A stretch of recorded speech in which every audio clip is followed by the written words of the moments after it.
अस्सलाम वालेकुम नाज़रीन, एक नई वीडियो में खुश आमदीद। आज की वीडियो में आपके साथ शेयर करने वाली हूँ आलू टिक्की की रेसिपी। आलू टिक्की की रेसिपी आपने जितनी भी अभी तक देखी होंगी, ये टोटली डिफरेंट एक रेसिपी है, टेस्ट में भी और बनाने में भी आपको लगेगी।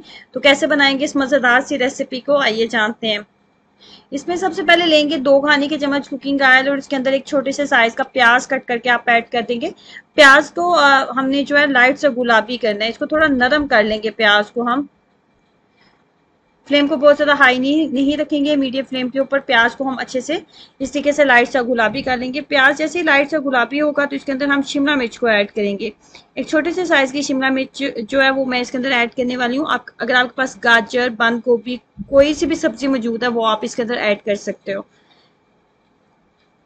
प्याज और शिमला मिर्च को हल्का सा हमने जो है नरम कर लेना है। उसके बाद इसके अंदर जाएंगी कश्मीरी लाल मिर्चें, तकरीबन 6 से 7 अदद कश्मीरी लाल मिर्च के हम इसके अंदर इस्तेमाल करेंगे। ये लंबे साइज में आपको किसी भी आम किराना स्टोर से मिल जाएंगी।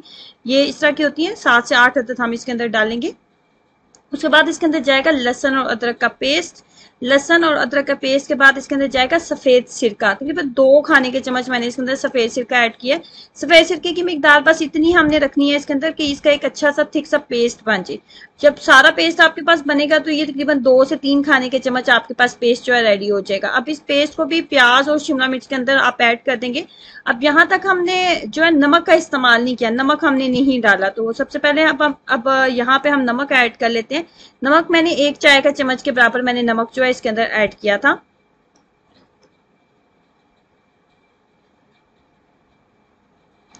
नमक ऐड करने के बाद इसको अच्छे से मिक्सअप कर लेते हैं। मिक्सअप करने के बाद आलू की जो मिकदार थी वो तकरीबन आधा किलो के करीब मेरे पास आलू थे। 3 अदद दरमियाने साइज के आलू थे जिनको सिंपल पीसेस में कट करने के बाद हाथ की मदद से अच्छे से मैश कर लिया था।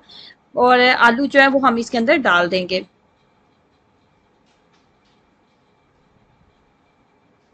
आलू डालने के बाद मैंने आग को बंद कर दिया था। फ्लेम को बंद कर देंगे। सिंपल हमने इसको अच्छे से मिक्सअप कर लेना है। मिक्सअप करने के बाद इसको आपने जो है आलू की टिक्की जैसे नॉर्मली आप बनाते हैं उस तरीके से हाथों को ऊपर कुकिंग ऑयल लगा के तो इसको इसी तरीके से नॉर्मली आलू की टिक्की की शेप हम इसको दे लेंगे।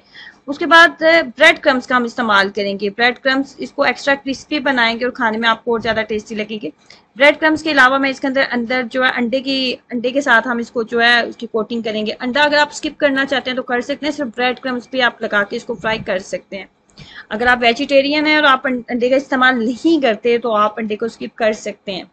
अगर ब्रेड क्रम्स भी आप नहीं लगाना चाह रहे तो ब्रेड क्रम्स को भी आप स्किप कर सकते हैं। आप सिंपल आपने आलू की टिक्की तैयार की, उसके बाद आप उसको ऑयल के अंदर फ्राई कर लें। लेकिन ब्रेड क्रम्स अगर आप लगाते हैं तो उसका फायदा ये होता है कि एक्स्ट्रा ऑयल जो होता है वो इसके अंदर जज़ब नहीं होता और बहुत जल्दी इसका ऊपर का जो कलर होता है वो बहुत अच्छा सा गोल्डन सा कलर जो है वो आ जाता है। इस तरीके से चिली पोटैटो टिक्की जो है हमारी तैयार हो जाती है। बहुत ज्यादा टेस्टी बनी थी, इसको ट्राई कीजिएगा। नॉर्मली हम जो लाल मिर्च के साथ बना रहे होते हैं उससे एक टोटली डिफरेंट रेसिपी आपको लगेगी, टेस्ट में भी और बनाने में भी। ट्राई करें और अपना एक्सपीरियंस शेयर करें। वीडियो को लाइक करना और चैनल को सब्सक्राइब करना मत भूलें। अल्लाह हाफिज।